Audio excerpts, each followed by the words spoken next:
Bismillahirrahmanirrahim. Assalamualaikum warahmatullahi wabarakatuh. Ulangi.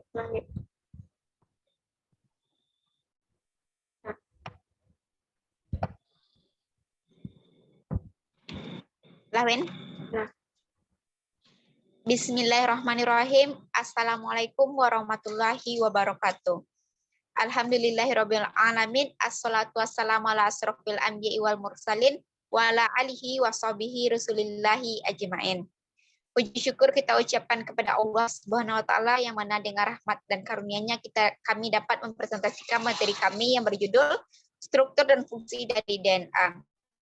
Perkenalkan, kami dari kelompok 4 yang beranggotakan saya sendiri Wahyuni dengan NIM 20231089 dan rekan saya Awinda dengan NIM 20231048. Yang terhormat Ibu Firda Azhara SPD NPD selaku dosen pengampu mata kuliah genetika dan teman-teman yang saya banggakan. Baiklah, kita akan langsung saja masuk ke materi kita pada kali ini. Yang pertama yaitu bahan penyusun dari RNA dan DNA. Yang kedua, struktur DNA double helix. Yang ketiga, replikasi dari DNA. Dan yang keempat, enzim-enzim yang berperan di dalam replikasi DNA. Yang pertama yaitu RNA atau ribonucleic acid. RNA adalah makromolekul polinukleotida berupa rantai tunggal yang tidak berpilin. Rantai pada RNA juga pendek-pendek karena dibentuk melalui transkripsi fragmen-fragmen DNA. Nah, RNA tersusun dari banyak nukleotida, di mana setiap nukleotida terdiri atas 3 komponen, yaitu fosfat, yaitu sebagai penghubung antara gugus gula, yang kedua gugusan gula atau gula ribosa, dan yang ketiga yaitu basa nitrogen yang tersusun atas basa purin, yaitu adenin dan guanin, dan basa pirimidin, yaitu urasil dan sitosin. Selanjutnya yaitu tipe RNA. Tipe RNA ini terbagi atas 2 macam, yaitu RNA genetik dan RNA non-genetik. Nah, RNA genetik ini RNA yang berperan dalam pewarisan sifat. RNA ini hanya terdapat pada virus. Nah, yang selanjutnya yaitu RNA non-genetik, yaitu RNA yang berperan dalam sintesis protein. Selanjutnya yaitu macam-macam dari RNA. Macam-macam dari RNA ini terbagi atas 3 macam. Yang pertama yaitu mRNA, yang kedua tRNA, dan yang ketiga rRNA. Yang pertama yaitu mRNA. Merupakan rantai tunggal dan panjang yang dibentuk oleh DNA melalui proses transkripsi di dalam inti sel.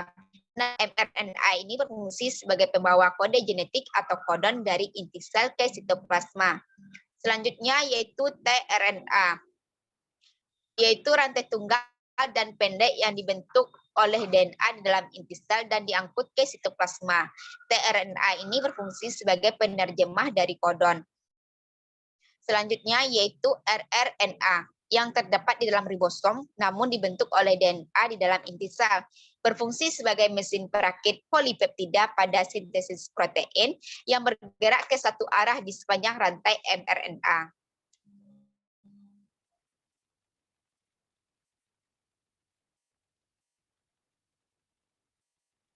Selanjutnya yaitu DNA atau deoxyribonucleic acid, yaitu suatu polimer nukleotida ganda yang saling berpilin atau disebut dengan double helix yang berperan penting dalam pewarisan sifat. DNA berfungsi untuk menyimpan seluruh informasi biologis dari setiap makhluk hidup. DNA sendiri terletak di dalam kromosom dan tersusun atas banyak nukleotida atau polinukleotida. Setiap nukleotida terdiri atas komponen. Yang pertama yaitu gugus gula atau gula pentosa yang dikenal dengan deoksiribosa. Yang kedua asam fosfat, yaitu sebagai penghubung 2 gugus gula. Dan yang ketiga yaitu basa nitrogen yang terdiri dari purin, yaitu adenin dan guanin. Dan terdiri dari pirimidin, yaitu sitosin dan timin.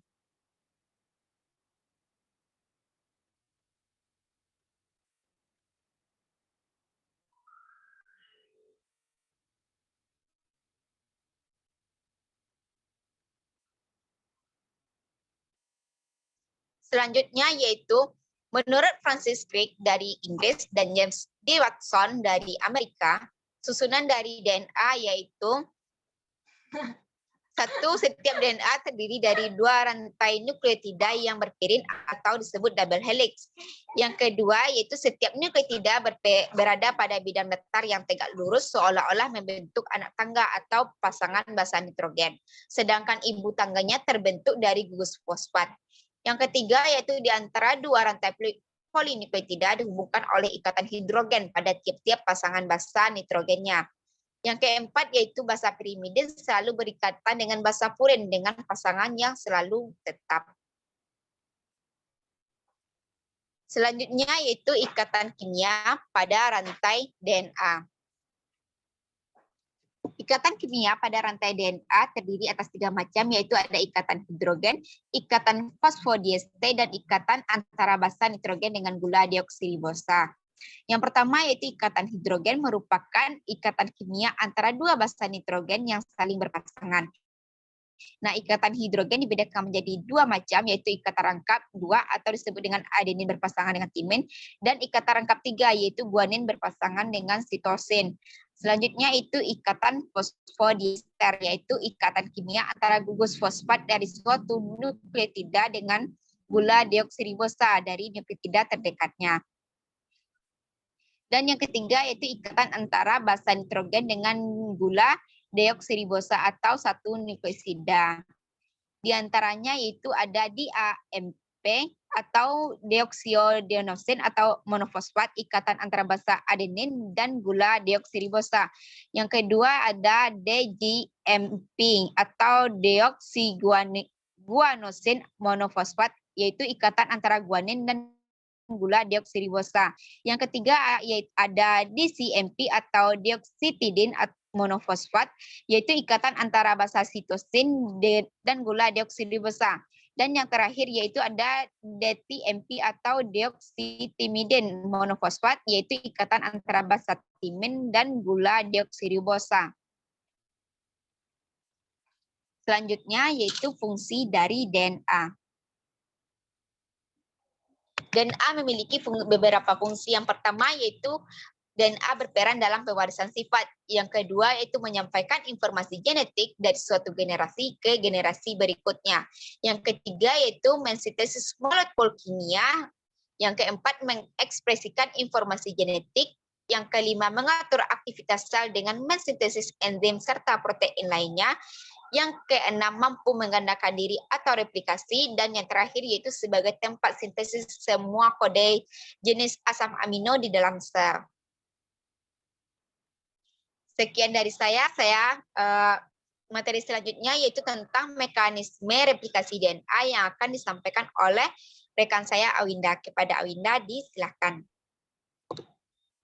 Baik, terima kasih moderator. Nah, materi selanjutnya kita akan membahas bagaimana mekanisme dari replikasi DNA ini. Nah, teman-teman dapat perhatikan bahwa di sini ada 3 jenis atau 3 teori mekanisme replikasi DNA, yaitu secara konservatif, semi-konservatif, dan dispensif. Nah, yang pertama yaitu replikasi DNA secara konservatif, di mana molekul dari DNA yang lama tetap atau tidak membuka. Lalu di samping setiap molekul DNA lama dibentuklah molekul DNA yang baru. Nah, selanjutnya replikasi DNA secara semi-konservatif. Maksudnya di sini di mana pita double helix dari molekul DNA lama akan membuka dengan bantuan enzim. Lalu pada masing-masing pita DNA terbentuklah pita DNA yang baru. Selanjutnya ada replikasi DNA secara dispensif, yaitu molekul DNA terputus menjadi beberapa bagian. Kemudian pada setiap potongan tersebut dibentuklah DNA baru. Selanjutnya kita akan membahas bagaimana sih proses atau mekanisme replikasi DNA ini. Yang pertama itu ada template dan penyalinan DNA. Dasar dari penyalinan DNA adalah penyocokan pasangan basa DNA dari template atau DNA induk. Pada tahap awal, struktur double helix akan dipisahkan dan masing-masing pentian tunggal akan menjadi template atau DNA induknya. Basa G akan berpasangan dengan basa C yang baru, dan basa T hanya akan berpasangan dengan basa A yang baru. Demikian masing-masing helai DNA akan menjadi dasar salinan template untuk dibentuknya helai komplementer DNA yang baru. Nah, proses replikasi untaian baru DNA ini dibantu oleh suatu enzim, di mana enzimnya dinamakan dengan DNA polimerase. Yang kedua, proses replikasi asimetris pada garpu replikasi DNA. Di garpu replikasi inilah tempat terjadinya kegiatan utama proses replikasi. Pada saat proses replikasi terjadi, di titik tersebut tersusun kompleks multiprotein dan multi-enzim yang terlibat dalam proses tersebut. Nah, yang ketiga yaitu pemanjangan untai DNA. Pada replikasi DNA akan terbentuk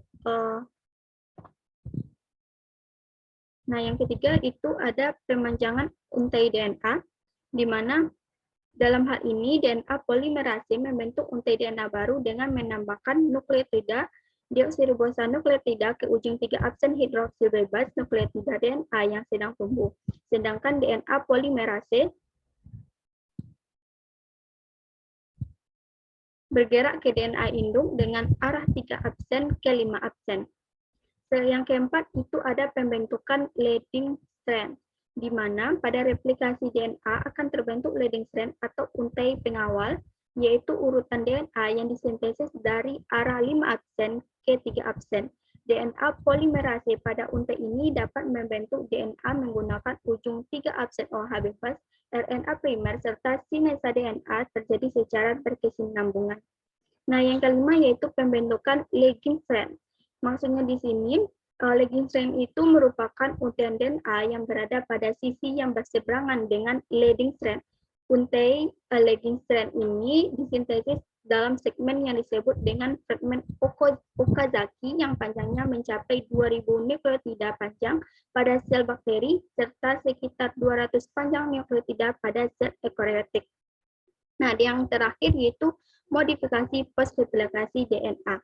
Setelah DNA selesai dideplikasi, dua helai yang disintesis dipasangkan kembali yang melibatkan penambahan molekul tertentu guna mengkhususkan rantai ganda. Nah, selanjutnya kita masuk kepada bahan-bahan dan enzim-enzim yang diperlukan dalam replikasi DNA.